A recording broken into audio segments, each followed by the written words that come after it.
नमस्कार, good morning. आप देख रहे हैं आज तक। आपके साथ मैं हूं मलिका मल्होत्रा। T20 वर्ल्ड कप के मुकाबले में पाकिस्तान ने भारत को 10 विकेट से हरा दिया है। ऐसा पहली बार हुआ है जब पाकिस्तान ने किसी वर्ल्ड कप मुकाबले में भारतीय टीम को हराया हो। कप्तान बाबर आजम और ओपनर मोहम्मद रिजवान की शानदार पारी के दम पर पाकिस्तान ने भारत को करारी शिकस्त दी। मानो हिंदुस्तान के लिए हॉरर शो चल रहा था, ठीक वैसे ही जैसे 2017 के चैंपियंस ट्रॉफी फाइनल में हुआ। रोहित जैसा बल्लेबाज खाता तक नहीं खोल सका। केएल राहुल का फॉर्म भी काम न आया। 8 गेंदों का संघर्ष सिर्फ 3 रन बनाकर खत्म हुआ।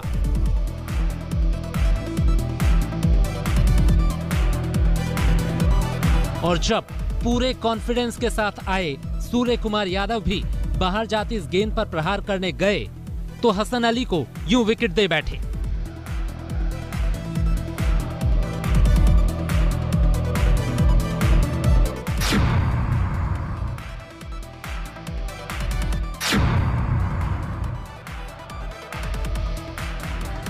कप्तान विराट टिके। ऋषभ के साथ एक साझेदारी भी हुई, 53 रनों की साझेदारी। ये साझेदारी न होती तो बेइज्जती भारी होती। खैर, ये साझेदारी इतनी तेज तर्रार नहीं थी कि पाकिस्तान प्रेशर में आए। और जैसा कि अक्सर होता है, 30 गेंदों पर 39 रन बनाकर ऋषभ पंत आउट हो गए, यानी सेट होने के बाद भी दूर तक नहीं जा सके।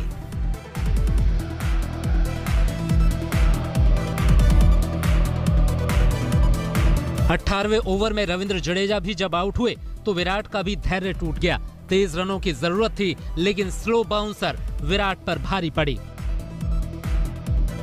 T20 वर्ल्ड कप में विराट पाकिस्तान के खिलाफ पहली बार आउट हुए, 49 गेंदों पर 57 रन बनाकर। हार्दिक अपने अतीत का साया तक नहीं दिखे। नतीजा, भारत खींचतान कर 151 रन ही बना सका। एडवांटेज पाकिस्तान के साथ था। इस बार उसने इस मौके को जाया नहीं जाने दिया। दिल टूट गया हिंदुस्तान का। आज तक ब्यूरो। हार सवाल खड़े करती है और जब आप सवालों का सामना करते हैं, उसके जवाब ढूंढने की कोशिश करते हैं तो यू कम बैक स्ट्रॉन्गर। और हरभजन मदन जी यही कह रहे हैं कि भारत अगर सीखेगा तो वापस आएगा। लेकिन हकीकत यह है कि पाकिस्तान ने पहली बार भारत को वर्ल्ड कप के मैच में हरा भी दिया है। 10 विकेटों से हराया, 13 गेंदें रहते हराया। यानी कि आज कहते हैं ना कि पहली गेंद से आखिरी गेंद तक अगर कोई टीम जीतती हुई दिख रही थी, वो इंडिया नहीं थी, वो पाकिस्तान था। और पाकिस्तान ने ये करके दिखाया है। करोड़ों लोग जुड़े हुए हैं हमारे साथ आज तक पर। हरभजन सिंह भी जुड़े हुए हैं, मदन जी भी जुड़े हुए हैं। और मैं काफी देर से कोशिश कर रहा हूं कि अगर हम इस्लामाबाद हमारा कनेक्शन जो है वो सही हो जाए तो बराह रास्त वसीम अकरम साहब भी आए, क्योंकि उनको मुबारकबाद देना बड़ा जरूरी है। क्योंकि वसीम भाई कई दिनों से हमारे साथ थे और वो बार बार ये जरूर कहते थे कि भाई देखिए, इंडिया बड़ी टीम है, लेकिन अगर पाकिस्तान जीतेगा तो जीत का जश्न मैं मनाऊंगा। उन्होंने शाम को ये चीज कही थी, प्रॉमिस भी किया था कि वो नागिन डांस करें। जी, तो अभी मेरे ख्याल हम अगर उनको जोड़ पाए, बहुत जल्दी हम उनको जोड़ेंगे। वही उनका मैसेज भी आ रहा है। लगता है कि जश्न वहां मना रहे हैं। नहीं तो आज देखिए, जीत का जश्न उनको भी नागिन डांस तो करना ही पड़ेगा ना। जब आपने 2007 में बज्जू और माही की टीम जब 2007 वर्ल्ड कप जीती थी, आपने कपिल पाजी ने किया था, थोड़ा बहुत साथ मैंने भी दिया था। लेकिन अब अगर पाकिस्तान आज का मैच जीता, और पाकिस्तान वर्ल्ड कप, देखिए ये वर्ल्ड कप नहीं जीता पाकिस्तान आज, लेकिन अगर इंडिया जीत जाता ना आज, तो इंडिया भी वर्ल्ड कप नहीं जीतता। लेकिन यार, इंडिया पाकिस्तान को हराए या पाकिस्तान इंडिया को हराए, बहुत बड़ी बात होती है। ये अपने आप में बहुत बड़ा जश्न होता है। और मुबारकबाद पाकिस्तान को। ये हार की वजह है आपके स्क्रीन पर। एक तो ऐसी है जो आपके हाथ में नहीं होता है, वो टॉस पाकिस्तान ने अच्छा जीता। उन्होंने कहा आप आइए बैटिंग कीजिए, क्योंकि ओस में हम बैटिंग करेंगे। वो भी ठीक हो गया। उसके बाद आके टॉस के बाद जब आप पहला गेंद डालते हैं और आप रोहित शर्मा को आउट करते हैं, केएल राहुल आउट हो जाते हैं, सूर्य कुमार या आउट हो जाते हैं, फिर मुश्किल था। 6 में 36 रन थे भारत के, 3 विकेटें गिर गई थी। ऋषभ पंत, विराट, मैं बार बार कह रहा हूं, एक पार्टनरशिप आई। हमें लगा कि शायद वो जो तजुर्बा है ना इन विकेटों पर खेलने का, वो आज काम आएगा। ऋषभ पंत के हिटें लग भी रही थी। उन्होंने अचानक से मैच दूसरे खेमे में थोड़ी खलबली भी मचाई, फिर वो आउट हो गए। जब वो आउट हुए, वहां गेम बना हुआ था, लेकिन फिर रविंद्र जडेजा 13 गेंद में 13 रन, हार्दिक पांड्या 8 गेंद में 11 रन, विराट कोहली भी बाद में जरूर रन आए, लेकिन उस पेस पर नहीं आए। भारत जैसे तैसे 151 तक पहुंच गया। ओस गिरी, गेंदें नहीं भारत डाल पाया। भुवनेश्वर के बारे में आप क्या कहेंगे मदन जी? नहीं, मेरे को लगता है कि उसको हमने तो पहले भी कहा था, जब हम पहले भी प्रोग्राम कर रहे थे तो शार्दुल ठाकुर के बारे में बोला था कि उसको खिलाना चाहिए। एक तो यंग लड़का है, उन्होंने अच्छा परफॉर्म किया हुआ है और गेंद निकालता भी है। उसका जो एक्शन है is a very good action, high arm action है, बॉल उसके बॉल में मूवमेंट है, वो बैटिंग भी कर लेता है, अच्छी बैटिंग कर लेता है। तो ऐसे खिलाड़ियों को अगर आप मौका नहीं देंगे, अभी वजी बात कर रहा था, वो क्या थे फास्ट बॉलर है, क्या नाम, मोहम्मद सिराज, उसकी बात कर रहा। देखिए जो आपके टॉप क्लास बॉलर ना, चाहे 2020 क्रिकेट हो, आप कोई भी क्रिकेट खेल रहे हैं, जब आपके पास विकेट टेकर बॉलर आएंगे तभी आप मैच जीत पाओगे। नहीं तो ये चाहे 20 विकेट निकालोगे तो तभी तो रन रुकेंगे, नहीं तो रुकते ही नहीं, कभी रन रुकते ही नहीं। आपके दोस्त शोएब अख्तर ट्वीट कर रहे हैं, वो कह रहे हैं भज्जू पाक कहाँ हो यार? कोई बात नहीं शोएब अख्तर, मुबारकबाद, कोई बात नहीं, बहुत बहुत मुबारकबाद आपको, you are a better team today. But ये भूलिए मत कि ये पहला ही मैच था, अभी तो टूर्नामेंट पूरा बचा हुआ है और इंडियन टीम बहुत ही तगड़ी कमबैक करके आएगी इस टूर्नामेंट में। और देखते हैं, अगर और एक मैच मिलेगा तो फिर पता चल जाएगा। नहीं, हमारी टीम अच्छी है, कोई ठीक है। आज चैंपियन है, कहते हैं ना bad day in the office. बिल्कुल, हाँ, वो हुआ है इनके साथ। नहीं, वो बहुत अच्छा खेले। और हमने एक बात और भी करी थी कि जो जिस लिहाज की पार्टनरशिप की बात करते कि चेजिंग में उतना अच्छा पाकिस्तान नहीं, अपने विकेट बचा के नहीं रखता, चेजिंग में उतने कंफर्टेबल नहीं है।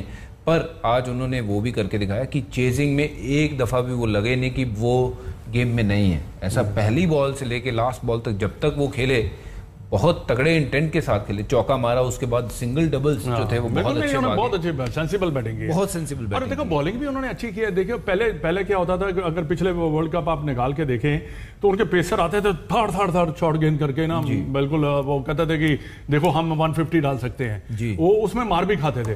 पर आज इन्होंने जो होमवर्क किया है तो उससे मैं समझता हूँ उन्होंने शॉर्ट गेंद किया ही नहीं आज जी। उन्होंने आगे गेंद कर कॉर्ड बैंड कराया है, बोल्ड करी है, इसका मतलब है कि गेंद वो आगे कर रहे थे, इसी वजह से वो सारे बोल्ड या कॉर्ड बैंड हुए हैं। बिल्कुल। अभी हार्दिक पांड्या का हमने एक दृश्य देखा है कि वो अपने कंधे को लेके चिंतित हैं। वो एक विक्रांत बड़ी बात है, क्योंकि मेरे ज़हन में अभी भी वो है कि नंबर 6 पे अगर वो नहीं खेलते हैं तो आपके पास क्या विकल्प है। ये हमने बात की भी थी कि अगर भारत ने वर्ल्ड कप अच्छा करना है, ऋषभ पंत और हार्दिक पांड्या का चलना बहुत जरूरी है जी। तो वो विकल्प हमें अभी देखना होगा किसको बल्लेबाजी वहां पे करवाई जाए, क्योंकि सूर्य कुमार यादव, हाँ नो डाउट वो बैट करके शॉट लगाते हैं पीछे की तरफ, उनके पास वो गेम है 360 वाला, बट क्या वो वैसी फॉर्म में है कि हमें जिस पे यकीन आए कि ये बना सकते हैं रन, वो भी नंबर 6 पे जाके, जहाँ पे मात्र 12 बॉल में सपोज हमें 25-30 रन चाहिए, तो क्या हमें वो कॉन्फिडेंस है? तो ये एक अपने आप में ना अभी और बड़ा क्वेश्चन खड़ा हो गया। नहीं, और मैं तो कह रहा हूं कि ये स्कैन्स के लिए गए हैं, ये छोटा टूर्नामेंट है, ये वर्ल्ड कप 50 दिन का नहीं होता है, ये T20 वर्ल्ड कप है। फर्ज कीजिए अगर वो स्कैन में टीयर आ गया तो आप थोड़े इंतजार करेंगे, नहीं बिल्कुल आपको रिप्लेस करना पड़ेगा। आपके पास रिप्लेसमेंट क्या है? हार्दिक पांड्या को अगर रिप्लेस करना भी पड़ गया टीम में, अगर खुदा ना खास्ता उनको चोट लग गई, टीयर आ गया, तो फिर आप क्या करोगे? आपने किसी प्लेयर को ग्रूम किया? देखिए टीयर आ गया तो उसको तो देखिए वो खेल ही नहीं सकता, तो उसका कोई फायदा ही नहीं बात करने। फिर आप डालेंगे किसको? अब आपके पास जो भी है ईशान कृष्णा ही है, बट आपको फिर देखिए, नहीं मैं तो 15 की बात कर रहा हूं। 15 में अब किसको ले सकते हैं? मेरे को तो कोई ऐसा लगता नहीं है कि कोई ऑलराउंड एबिलिटी है। एक मैंने देखा है जितना वो ओपनिंग बैट्समैन है अब वेंकटेश अय्यर, नहीं पर वो नहीं, बट मैंने सुना कि कई नेट बॉलर्स इंडिया वापस आ गए। नहीं, वेंकटेश अय्यर वापस आ गए हैं, बट वेंकटेश अय्यर एक ओपनिंग बल्लेबाज है, पर आप उनको नंबर 6 पे उतारोगे, वो शायद ना रन बना, वो नहीं रन बना पाएगा, वो रन शायद ना बना। तो क्या 2019 की वर्ल्ड कप की तर्ज में यहां पर भी हमारी गलती है? क्योंकि वहां पर भी ऐसा ही हुआ था, हम 4 नंबर नहीं ढूंढ पाए, एंड मौके पर हमने बथी रायडू को ड्रॉप कर दिया, फिर हमने विजय शंकर को ले गए। क्या भारत को नंबर 6 की तैयारी करनी चाहिए थी, ये जानते हुए कि हार्दिक पांड्या 2-3 साल से उनकी फिटनेस के इश्यूज हैं? देखिए नंबर 6 एक ऐसी पोजीशन है कि वहां पे आपके पास बॉलें कम होती हैं और टारगेट बड़ा होता है, उसमें आपको चाहिए बिल्कुल बहुत ही बढ़िया स्ट्राइकर, जो कि हार्दिक पांड्या हैं। बट हार्दिक पांड्या अगर अवेलेबल नहीं है तो फिर आपके दूसरे तीसरे A, B, C, D क्या प्लान है उनके बाद? तो वो हमने मुझे लगता है कि तैयारी करी नहीं है। और जितने भी आईपीएल में भी लड़के खेले हैं नंबर 5-6 की पोजीशन पे, चाहे इंक्लूडिंग केकेआर की टीम या फिर सीएसके की टीम या फिर मुंबई इंडियंस की टीम, तो 6-7 पे तो कोई ऐसा दिखा नहीं है कि जो हार्दिक पांड्या को रिप्लेस कर सके। और देखिए सूर्यकुमार यादव थी, अच्छा 360 डिग्री उनके पास सारे शॉट्स हैं, पर जब आप इंटरनेशनल क्रिकेट खेलते हैं ना तो आपको चॉकआउट कर दिया जाता है। और पाजी बैटिंग नंबर 3 या 4 पे रन बनाना थोड़े सा आसान है। बिल्कुल हाँ, बिकॉज जब फील्ड खुल जाती है जी, तो फिर एकदम गेम जो है बिल्कुल डिफरेंट हो जाती है। पर यह है कि अब आप लेके किसको आएगा, आपके पास जो भी है एक बैट्समैन ही लेके आओगे। पर एक देखिए 2020 क्रिकेट में अगर 5 बॉलर खिला रहे हैं आप, तो एक आधा बॉलर का अगर ऑफ डे चला गया आपके पास तो 4 ही रह गए ना जी, क्योंकि यही 50 ओवर में होता है। कभी एक ऑफ डे गया तो 4 बॉलर से रिकवरी नहीं होती कभी भी। वही बात है, मैं तो जरूर चाहूंगा कि वहां पे किसी ऑलराउंडर को खिलाया जाए जो मतलब साथ में 1-2 ओवर भी करता हो, चाहे वो स्पिनर ऑलराउंडर हो या फिर फास्ट बॉलर ऑलराउंडर हो, जो बल्लेबाजी साथ में करता हो। बॉलिंग ऑलराउंडर चाहिए आपको जी, जो कि जैसे शार्दुल ठाकुर है, पर Shardul Thakur cannot be your number 7 batsman. I think वो नंबर 8 पे अगर शार्दुल ठाकुर आए तो मैं बात मान सकता हूं, बट नंबर 7 पे अगर आप उनकी बैटिंग देख रहे हो तो मुझे लगता है इंडिया की बैटिंग छोटी हो जाएगी। फिर सेमीफाइनल में इंडिया जा रहा है, डेफिनेटली जाएगा, ऐसी कोई बात नहीं। हमें अपना ये थोड़ी है कि आप एक मैच खत्म हो गया, 40 मिनट हो चुके। लोग तो जो मैं देख रहा हूं, मैं यूट्यूब चैनल देख रहा हूं जो हमारा आज तक का है, अभी भी 1 लाख लोग हमारे साथ जुड़े हुए हैं। मैच खत्म हुए 40 मिनट हो गए, आई थिंक उस लिहाज से भी देखें 1,20,000 लोग हमारे साथ यूट्यूब पर हैं। और ज्यादा सवाल जो मैं देख रहा हूं, जो सोशल मीडिया पर भी हमें आ रहे हैं, वो यही आ रहे हैं कि क्या इंडिया सेमीफाइनल जा रहा है कि नहीं जा रहा। हालांकि मेरा यह भी मानना है कि पाकिस्तान आज पाकिस्तान की तरह नहीं खेला, कोई बड़ी बात नहीं। यही पाकिस्तान न्यूजीलैंड से हार जाए और यही न्यूजीलैंड इंडिया से हार जाए, ये भी हो सकता है, कुछ भी हो सकता है। ये भी हो सकता है कि अफगानिस्तान ही किसी बड़ी टीम को टांग जाए एक दिन। देखिए अफगानिस्तान एक ऐसी टीम है, किसी ना किसी को जरूर सरप्राइज करेगी। खुद तो नहीं जाएंगे सेमीफाइनल, किसी का रास्ता बिल्कुल, क्योंकि अगर वो जो शॉर्टर फॉर्मेट है ना, ये डेंजरस टीम है, जो पीछे छोटी टीमें हैं, इनको खेलना ही यही आता है। और मदीप अगर उनके सामने कोई टीम फंस गई, शारजा में अगर कोई टीम फंस गई और उन्होंने पहले बल्लेबाजी करके 140 रन बना दिए, जैसे स्पिनर उनके पास हैं, स्पिनर है वो तो बहुत दिक्कत करते हैं ना, कितनी भी बड़ी टीम को वो लटा सकते हैं, लटकाएंगे वो। तो फिलहाल ये है जी कि पहले दिन first day first show Bharat का अच्छा नहीं रहा।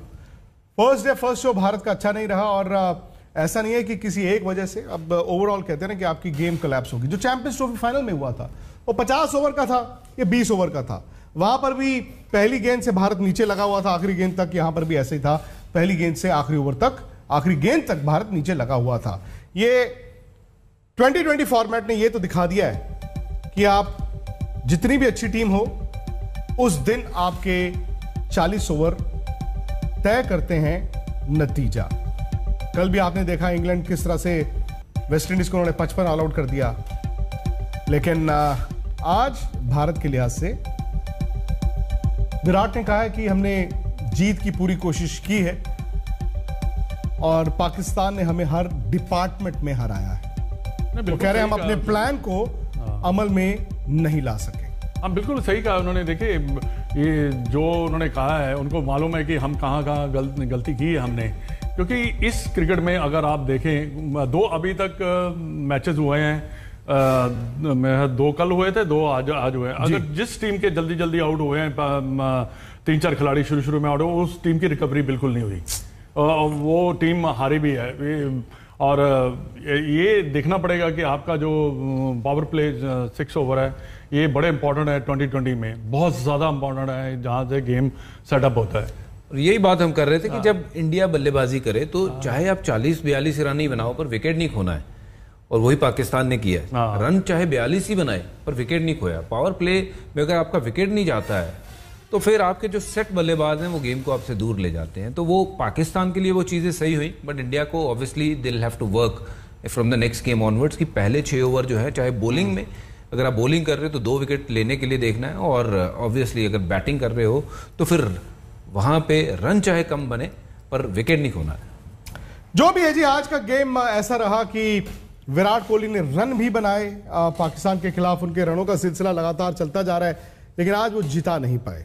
एक और जो सवाल था वो ये था कि बाबर आजम को हम कह रहे थे कि बाबर आजम चल रहे हैं और उस रास्ते पर हैं, लेकिन आज शायद वो सुपर बॉय से सुपरमैन की तरफ बड़ा कदम उन्होंने बढ़ाया, क्योंकि आप बल्ले से रन बनाते हैं, कैसे चेज करते हैं वो अलग बात होती है, लेकिन बाबर ने चूंकि एक बड़ा मैच खत्म किया जाके, ये वो चीज की है जो कई साल पहले विराट कोहली ने जिस तरह से आगाज किया था। देखिए बाबर आजम को काफी मैच्योरिटी आई है बैटिंग में, जो 2-3 साल आज तो और ज्यादा आ गई होगी। आज देखिए, आज उन्होंने जो बैटिंग की है, अब मैं पीसीएल के मैचेस हमने देखे हैं, वो जब वो बैटिंग करते हैं, उनके बाकी मैचेस भी हम देखते रहते हैं, क्योंकि आजकल तो टेलीवाइज हर मैच होता है, तो उसमें बड़ी इनके गेम में बहुत ज्यादा अंतर आया हुआ है और बड़ा क्लीन खेलते हैं। ऐसा नहीं है कि कोई उल्टे सीधे शॉट खेलते हैं, ये बड़ा क्लीन बैट्समैन है। और रिजवान ठीक है, वो एक ऐसा बैट्समैन है जो अपसेट करता है आपकी बॉलर की लेंथ, उसने किया भी आज पहले ओवर में भी उसने 10 रन मार दिए, उन्होंने बिल्कुल लोग मैच को ऐसे कर दिया एकदम। देखिए पहला ओवर जो है बड़ा इंपॉर्टेंट ओवर होता है, कहते हैं ना जब आप बॉलिंग करें तो आपके पहले 2 बॉल बिल्कुल सटीक डलने चाहिए ताकि आप प्रेशर क्रिएट कर सके बल्लेबाजी के ऊपर। अगर आपको पहले अगर 2 बॉलों में पड़ गए तो उसके बाद 4 बॉल तो आप सोचते रहते हैं कहाँ करूँ मैं बॉल को, तो ये बड़ा जरूरी रहता है ये।